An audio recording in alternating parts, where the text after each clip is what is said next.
শ্বশুর যখন তার চাহিদা শেষ করে আমার গায়ের উপর থেকে উঠে, আমি তখন রান্নাঘর থেকে দৌড়ে বটিটা নিয়ে আসি তাকে এক কোপে শেষ করে দেওয়ার জন্য। কিন্তু আমি একজন দুর্বল মেয়ে মানুষ, কোনোভাবেই তার শক্তির সাথে পেরে উঠি না। সে আমার হাতটা ধরে ফেলে আর আমার চুলমুটি ধরে বলে, এই কথা যদি কাউকে বলিস তাহলে কিন্তু আমার চাইতে বেশি খারাপ আর কেউ হবে না, আর তোকে এই সংসারটাও করতে দিব না। একটা মেয়ে কখনোই একটা পুরুষের শক্তির সাথে পেরে ওঠে না। তারপর আমার শাশুড়ি আসে। আমার জীবনটার কঠিন সময় শুরু হয় বিয়ের পর থেকে। আর 5-10টা মেয়ের মতোই আমার বিয়ে হয়। আমি শ্বশুর বাড়ি যাই। আমি সেই বউ যে কিনা শ্বশুরের দ্বারা যৌন নির্যাতনের শিকার হয়েছি। আমি জানি না শ্বশুরের দ্বারা কোনো মেয়ের এরকম হতে পারে কিনা, তবে আমি সেই পোড়া কপালি যার সাথে এরকমটা হয়েছে। আজ আমি আমার জীবনের গল্প বলছি যাতে করে অন্যরাও শিক্ষা নিতে পারে। আমার চুপ থাকাটাই আমার সবচেয়ে বড় অন্যায় ছিল, যেটা আমার জীবনের কাল হয়ে দাঁড়িয়েছিল।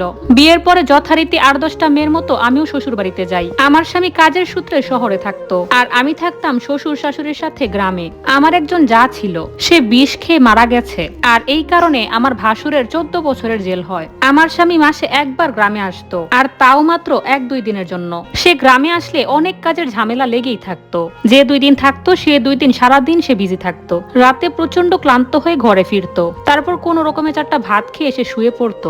আমারও তাকে বিরক্ত করতে ভালো লাগতো না, কারণ আমি দেখতাম সে সারাদিন কত বিজি থাকে। আমাদের মধ্যে মাঝে মধ্যে শারীরিক সম্পর্ক হতো, কখনো কখনো হতোই না। এই হচ্ছে আমার ভালো স্বামী নিয়ে ভালো থাকা। বাকিটা আপনারাই বুঝে নেন। আমি যে খুব বেশি গরিব ঘরের মেয়ে ছিলাম তা কিন্তু নয়। তারপরও লোকলজ্জার ভয়ে আমি কাউকে কিছুই বলতাম না, কারণ আমার পারিবারিক শিক্ষাটা ছিল এরকম যে যা কিছুই হোক তুমি ধৈর্য ধরবা আর আল্লাহকে ডাকবা, অবশ্যই তুমি সুখী হবে। মেয়েদের জীবনে বিয়ে নাকি একবারই হয়, আর মেয়েরা তো বিয়ের পরে বাবা মায়ের এমনিতেই বোঝা হয়ে যায়। বিয়ের পর থেকে একটা জিনিস আমি খেয়াল করতাম, আমার শ্বশুর আমার দিকে কিভাবে যেন তাকায়। প্রথম আমি জিনিসটাকে একেবারেই পাত্তা দিতাম না।